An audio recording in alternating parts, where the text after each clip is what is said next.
Good morning. Bonjour tout le monde qui j'en est. Je fatigué au matin, long week-end, m'enjoy tête moi maintenant, pas pour manger, tout bagay. Matin, m'a payé pour ya. Je me avec un zombie matin, tant fatigué. On va une j'aime noir et puis je me sens avec un zombie hein.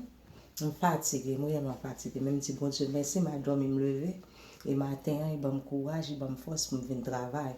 God is good all the time, so give God glory. You went to bed, you woke up, and you're doing something that's good. So aujourd'hui, on nous fait un bagage qui est productif, un bagage qui est positif.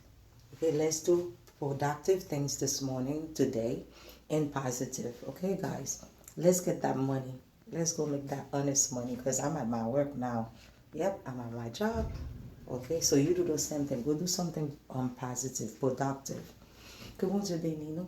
Have a blessed day, everyone. Good morning. Bonjour. Buenos dias.